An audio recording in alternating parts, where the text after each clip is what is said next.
ಎಲ್ರಿಗೂ ನಮಸ್ಕಾರ. ಇಂದಿನ ಶ್ರೀ ಬೀರಲಿಂಗೇಶ್ವರ ಸ್ವಾಮಿ ಮತ್ತು ಶ್ರೀ ದುರ್ಗಮ್ಮ ದೇವಿ, ಶ್ರೀ ಬರಪದೇವರ ದೇವಸ್ಥಾನಗಳ ಉದ್ಘಾಟನೆ, ಶಿಲಾಮೂರ್ತಿ ಪ್ರತಿಷ್ಠಾಪನೆ ಮತ್ತು ಪ್ರಾಣ ಪ್ರತಿಷ್ಠಾಪನೆ ಹಾಗೂ ಕಳಸಾರೋಹಣ ಕಾರ್ಯಕ್ರಮದ ದಿವ್ಯ ಸಾನ್ನಿಧ್ಯವನ್ನು ವಹಿಸಿರುವಂತಹ ಪರಮ ಪೂಜ್ಯ ಶ್ರೀ ಶ್ರೀ ಈಶ್ವರಾನಂದಪುರಿ ಮಹಾಸ್ವಾಮೀಜಿಗಳಿಗೆ ಹಾಗೂ ಪರಮ ಪೂಜ್ಯ ಶ್ರೀ ಶ್ರೀ ಶ್ರೀ ಶಿವಾನಂದಪುರಿ ಮಹಾಸ್ವಾಮೀಜಿಗಳು ಹಾಗೂ ಸದ್ಗುರು ಪರಮಹಂಸ ಶ್ರೀ ಶ್ರೀ ಮುರಳೀಧರ ಮಹಾಸ್ವಾಮಿಗಳು ಹಾಗೂ ಶ್ರೀ ಪ್ರಭಾನಂದ ಸ್ವಾಮೀಜಿಗಳು ಇವರೆಲ್ಲರಿಗೂ ಭಕ್ತಿಪೂರ್ವಕವಾಗಿ ನಮಸ್ಕರಿಸುತ್ತಾ, ವೇದಿಕೆ ಮೇಲೆ ಆಸೀನರಾಗಿರುವಂತಹ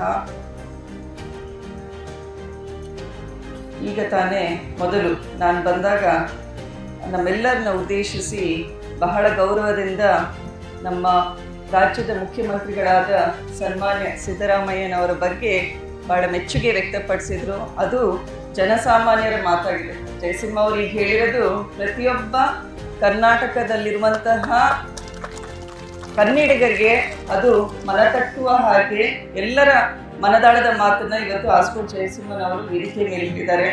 ಮತ್ತು ವೇದಿಕೆ ಮೇಲೆ ಆಸೀನರಾಗಿರುವಂತಹ ಸನ್ಮಾನ್ಯ ಶ್ರೀ ಕೊಳೆನಹಳ್ಳಿ BM ಸತೀಶ್ ಅವರೇ, ಸನ್ಮಾನ್ಯ ಶ್ರೀ GC ನಿಂಗಪ್ಪನವರೇ, ಸನ್ಮಾನ್ಯ ಶ್ರೀ BT ಹನುಮಂತಪ್ಪನವರೇ, ಸನ್ಮಾನ್ಯ ಶ್ರೀ ಆಲೂರು ನಿಂಗರಾಜ್ ಅವರೇ, ಲೋಕಿಕೆರೆ ನಾಗರಾಜ್ ಅವರೇ ಮತ್ತು ಎಲ್ಲ ಗಣ್ಯರೇ ಹಾಗೂ ಲೋಕಿಕೆರೆಯ ಎಲ್ಲ ಗ್ರಾಮಸ್ಥರೇ ಮತ್ತು ಈ ದೇವಸ್ಥಾನದ ಕಮಿಟಿಯ ಎಲ್ಲ ಸದಸ್ಯರೇ ಹಾಗೂ ಎಲ್ಲ ಭಕ್ತಾದಿಗಳೇ. ಯಾಕೆಲ್ಲದೂ ಊಟ ಆಗಿದೇನೇ? ಇಲ್ಲ ಆಗಿದ್ದೇನೆ ಊಟ.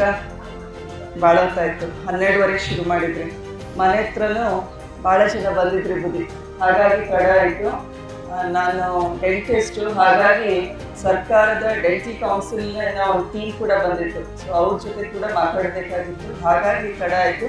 ಸೊ ಮೊದಲನೇದಾಗಿ ಗುರುಗಳ ಆದಿಯಾಗಿ ಎಲ್ಲ ಲೋಕಿಕೆರೆ ಜನತೆಗೂ ಕೂಡ ಕ್ಷಮೆಯಾಚನೆ ಮಾಡ್ತೀನಿ. ನಾನು ಈಗ ಎಲ್ಲ ಒಂದು ಸುಂದರವಾದ ದೇವಸ್ಥಾನ ಕಟ್ಟಿದ್ದೀರ. ಈ ದೇವಸ್ಥಾನಕ್ಕೆ ಕಟ್ಟಬೇಕು ಅಂತ ಮೊದಲನೇದಾಗಿ ಮನಸ್ಸು ಮಾಡಿದಂತಹ ಎಲ್ಲ ಕಮಿಟಿಯ ಮೆಂಬರ್ಸ್ ಆದಿಯಾಗಿ ನಮ್ಮ ದಾನ ಕೊಟ್ಟಂತಹ ಎಲ್ಲ ದಾನಿಗಳು, ಶಿಲ್ಪಿಗಳು, ಕೈ ಜೋಡಿಸಿದಂತಹ ಎಲ್ಲ ಭಕ್ತಾದಿಗಳಿಗೆ ನಾನು ಶುಭಾಶಯಗಳನ್ನು ಹೇಳಲಿಕ್ಕೆ ಇಷ್ಟಪಡ್ತೀನಿ.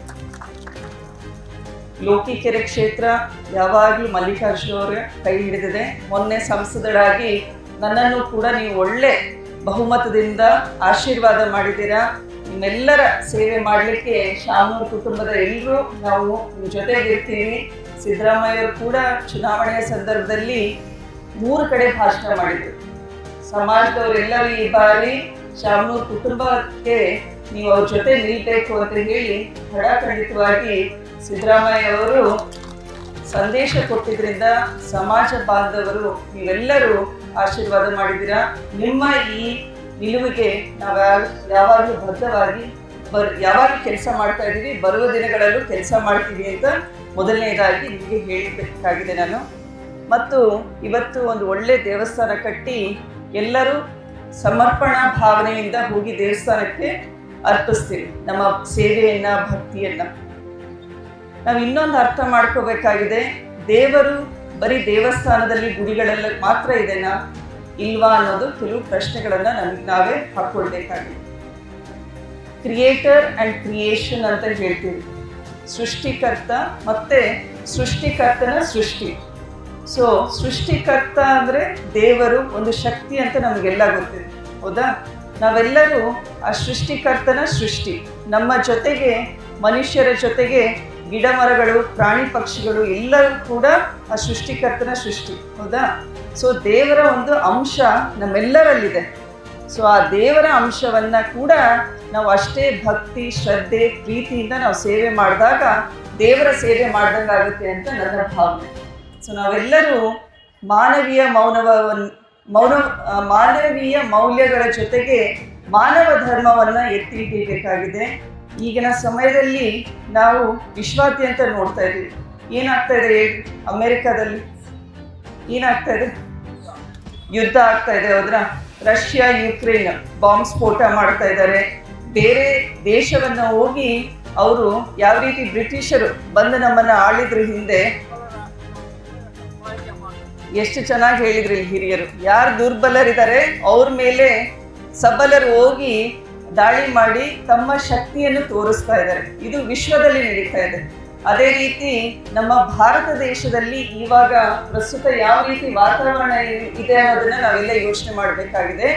ನಾವು ಪ್ರತಿಯೊಬ್ಬ ವ್ಯಕ್ತಿಯಲ್ಲೂ ಕೂಡ ಆ ದೇವರ ಅಂಶವನ್ನು ಕಂಡಾಗ ಮಾನವೀಯ ಮೌಲ್ಯವನ್ನು ಎತ್ತಿ ಹಿಡಿದು ನಾವೇನ್ ಸನ್ಮಾನ್ಯ ಸಿದ್ದರಾಮಯ್ಯನವರು ಈಗ ಹೇಳ್ತಾ ಇದ್ದಾರಲ್ಲ, ಸರ್ವ ಜನಾಂಗದ ಶಾಂತಿಯ ದೋಟ, ಸಮಾನತೆ ಮತ್ತು ಕಟ್ಟೆ ಕಡೆಯವರಿಗೂ ಕೂಡ ಸರ್ಕಾರದ ಯೋಜನೆಗಳು ಮುಟ್ಟಬೇಕು, ಸಮಗ್ರ ಅಭಿವೃದ್ಧಿ ಆಗಬೇಕು ಅಂತ ಇನ್ನು CM ಅವರು ಇಷ್ಟು ಹೋರಾಟ ಮಾಡ್ತಾ ಇದ್ದಾರೆ.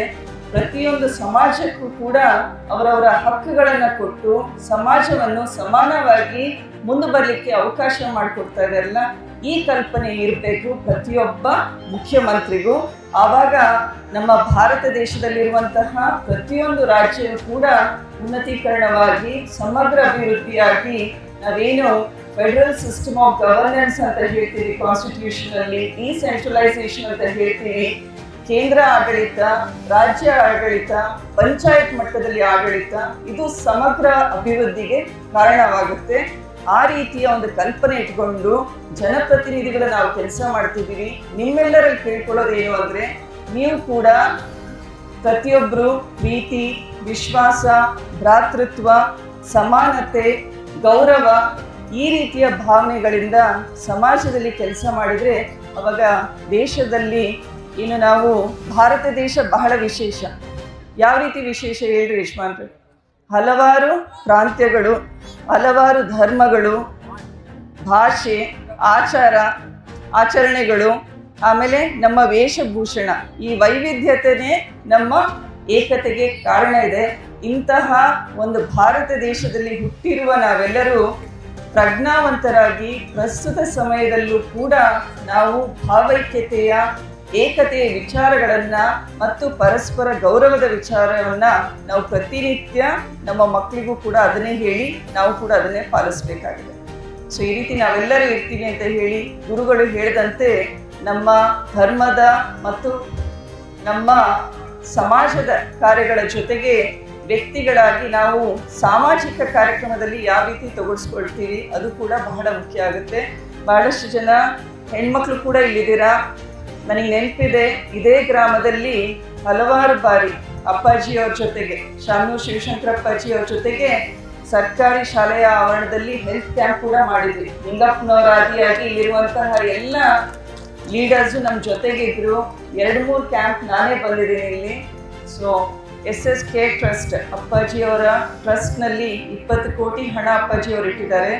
ನಾವು ದಾವಣಗೆರೆಯಲ್ಲಿ ಬಾಪೂಜಿ ಆಸ್ಪತ್ರೆ, SS ಹೈಟೆಕ್ ಆಸ್ಪತ್ರೆ ಮತ್ತು SS ಜನರಲ್ ಆಸ್ಪತ್ರೆಯಲ್ಲಿ ಫ್ರೀಯಾಗಿ ಯಾರಿಗೆ ಕಿಡ್ನಿ ಸಮಸ್ಯೆ ಇದೆ ಅವರಿಗೆ ಡಯಾಲಿಸಿಸ್ ಸೇವೆಯನ್ನು ಕೊಡ್ತಾ ಇದ್ದೀವಿ. ಹೊರಗಡೆ ನೀವು ಡಯಾಲಿಸಿಸ್ ಮಾಡಿಸ್ಬೇಕು ಅಂದರೆ ಸುಮಾರು 1200-1300 ಖರ್ಚು ಬೀಳುತ್ತೆ ಒಮ್ಮೆ ಡಯಾಲಿಸಿಸ್ ಮಾಡಬೇಕು ಅಂದರೆ. ಸೊ ಅಲ್ಲಿಗೆ ಡಾಕ್ಟ್ರ್ ಇದ್ದವರು ವಾರಕ್ಕೆ 2-3 ಬಾರಿ ಡಯಾಲಿಸಿಸ್ ಮಾಡಲಿಕ್ಕೆ ಹೇಳ್ತಾರೆ. ಸೊ ಒಂದು ತಿಂಗಳಿಗೆ 10,000-15,000 ರೂಪಾಯಿ ಅಷ್ಟು ಖರ್ಚು ಬೀಳುತ್ತೆ ಡಯಾಲಿಸಿಸ್ ಮಾಡಿಸ್ಬೇಕು ಅಂದರೆ. ಈ ಸೇವೆಯನ್ನು ಸಂಪೂರ್ಣ ಫ್ರೀಯಾಗಿ ಅಪ್ಪಾಜಿಯವರ ಟ್ರಸ್ಟ್ನಲ್ಲಿ ನಾವು ಕೊಡ್ತಾ ಇದ್ದೀವಿ. ಆದ್ದರಿಂದ ಇಲ್ಲಿರುವಂತಹ ಲೋಕಿಕೆರೆ ಗ್ರಾಮಸ್ಥರು ಯಾರಿಗಾದರೂ ಡಯಾಲಿಸಿಸ್ ಸೇವೆಯ ಅವಶ್ಯಕತೆ ಇದ್ದರೆ ನಮ್ಮ ಆಸ್ಪತ್ರೆಗೆ ಬಂದು, ಆಫೀಸಿಗೆ ಬಂದು ನೀವು ಸಂಪರ್ಕಿಸಿದರೆ ನಿಮಗೆ ಫ್ರೀಯಾಗಿ ಡಯಾಲಿಸಿಸ್ ಸೇವೆ ಕೊಡಲಿಕ್ಕೆ ಒಂದು ಅವಕಾಶ ಮಾಡಿಕೊಡ್ತೀವಿ. ಇದರ ಜೊತೆಗೆ 50 ವರ್ಷ ಮೇಲ್ಪಟ್ಟವರಿಗೆ ಕಣ್ಣಿನ ದೃಷ್ಟಿ ಮಂದ ಆಗುತ್ತೆ. ಅವಾಗ ನಾವೇನು ಹೇಳ್ತೀವಿ, ಕಣ್ಣಿನ ಪೊರೆ ಆಗಿದೆ ಅಂತ. ಸೊ ಅಂಥವ್ರಿಗೂ ಕೂಡ ಕ್ಯಾಟರಾಕ್ಟ್ ಸರ್ಜರಿ ಅಂತ ಹೇಳ್ತೀವಿ, ಕಣ್ಣಿನ ಪೊರೆ ಚಿಕಿತ್ಸೆ, ಅದನ್ನು ಕೂಡ ಫ್ರೀಯಾಗಿ ಮಾಡ್ತಾ ಇದ್ದೀವಿ.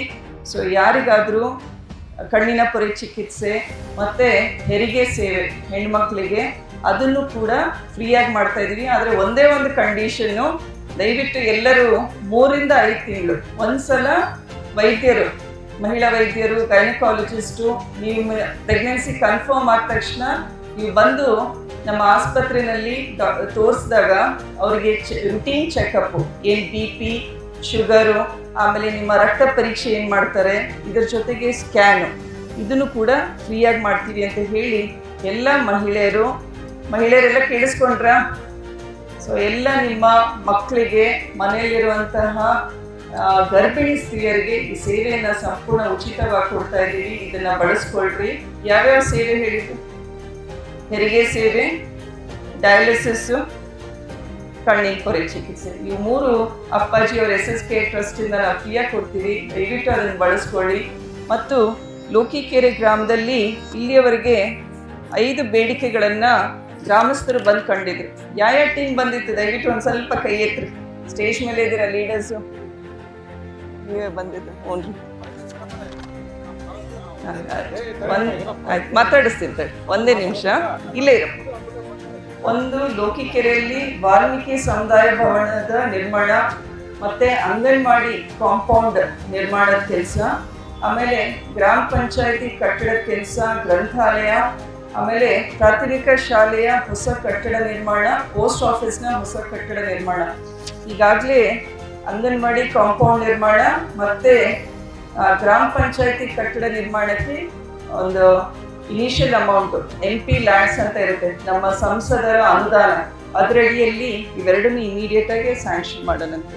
ಮತ್ತೆ ಉಳಿದಂಥ ಕಾಮಗಾರಿಗಳನ್ನು ನಮ್ಮ CEO ಹತ್ರ ಮಾತಾಡಿಬಿಟ್ಟು ಅವನು ಕೂಡ ಈಗಾಗಲೇ ಅವ್ರಿಗೆ ಈ ಪತ್ರ ಕಳಿಸಿದ್ದೀವಿ. ನೀವು ಕೇಳಿದಂತಹ ಕೆಲಸಗಳ ಬಗ್ಗೆ ನಾವು ತೀರ್ಮಾನ ತಗೊಂಡಿರೋದನ್ನ ಹೇಳ್ತಾ ಇದ್ದೀವಿ. ಲೋಕಿಕೆರೆ ಗ್ರಾಮಸ್ಥರು ಯಾವಾಗಲೂ ಕೂಡ ನಮ್ಮ ಪರವಾಗಿದ್ದೀರಾ.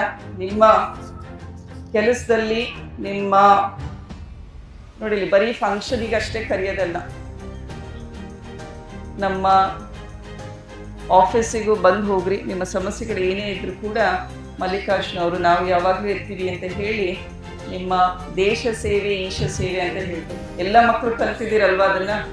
ದೇಶ ಸೇವೆ ಈಶ ಸೇವೆ, ಇದರ ಜೊತೆಗೆ ದೇಶದ ಜೊತೆಗೆ ದೇಶದಲ್ಲಿರುವ ಪ್ರತಿಯೊಬ್ಬ ವಾಸಿಗಳನ್ನು, ಮಾನವರ ಸೇವೆಯು ಕೂಡ ಈಶ ಸೇವೆ ಅಂತ ಹೇಳಿ ನಿಮ್ಮೆಲ್ಲರಿಗೂ ನಿಮ್ಮ ಗ್ರಾಮದ ದೇವಸ್ಥಾನದಲ್ಲಿ ಈಗ ತಾನೇ ಪ್ರಾಣ ಪ್ರತಿಷ್ಠಾಪನೆ ಮಾಡಿ ಒಂದು ಉತ್ತಮ ದೇವಸ್ಥಾನ ಕಟ್ಟಿದ್ದೀರಾ. ದೇವರ ಆಶೀರ್ವಾದ ನಮ್ಮೆಲ್ಲರ ಮೇಲೆ ಇರಲಿ. ಒಳ್ಳೆ ಆರೋಗ್ಯ ಮತ್ತು ನಮ್ಮ ಮಕ್ಕಳ ಭವಿಷ್ಯ ಉತ್ತಮವಾಗಲಿ. ಆ ದೇವ್ರು ನಮಗೆಲ್ಲರಿಗೂ ನಾವು ಅಂದ್ಕೊಂಡ ಹಾಗೆ ಒಳ್ಳೊಳ್ಳೆ ಕೆಲಸಗಳನ್ನು ಮಾಡಲಿಕ್ಕೆ ಆಶೀರ್ವಾದ ಮಾಡಲಿ ಅಂತ ಹೇಳಿ ವೇದಿಕೆ ಮೇಲಿರುವಂತಹ ಎಲ್ಲ ಪೂಜ್ಯರು ಕೂಡ ಎಲ್ಲ ಭಕ್ತರಿಗೂ ನಮಗೂ ಮಾರ್ಗ ಮತ್ತು ಒಳ್ಳೆಯ ರೀತಿಯಲ್ಲಿ ನಾವು ಮುಂದೆ ನಡ್ಕೊಂಡು ಹೋಗಲಿಕ್ಕೆ ನೀವು ಕೂಡ ಸರಿಯಾಗಿ ನಮಗೆ ಆಶೀರ್ವಾದ ಜೊತೆಗೆ ಮಾರ್ಗದರ್ಶನ ಮಾಡ್ರಿ ಅಂತ ಬೇಡ್ಕೊಳ್ತಾ ನಾನು ಮಾತು ಮುಗಿಸ್ತೇನೆ.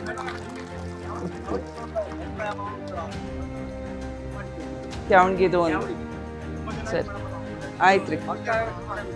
ಅಲ್ಲ, ಈಗ ಮಾಯಕೊಂಡ ಕ್ಷೇತ್ರಕ್ಕೆ ಸುಮಾರು 85 ಲಕ್ಷನ ಹರೀಶ್ 85 ಲಕ್ಷ MP ಲ್ಯಾಂಡ್ಸ್ನ ಗ್ರಾಂಟ್ ಮಾಡಿದೆ. ಇಡೀ ಮಾಯಕೊಂಡ ಕ್ಷೇತ್ರಕ್ಕೆ 85 ಲಕ್ಷ ಕೊಟ್ಟಿದೆ.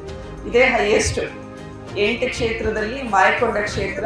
ಇದನ್ನು ಬರೋ ವರ್ಷದ ಅನುದಾನದಲ್ಲಿ ನಿಮ್ದು ಮಾಡಿಸಿದೆ.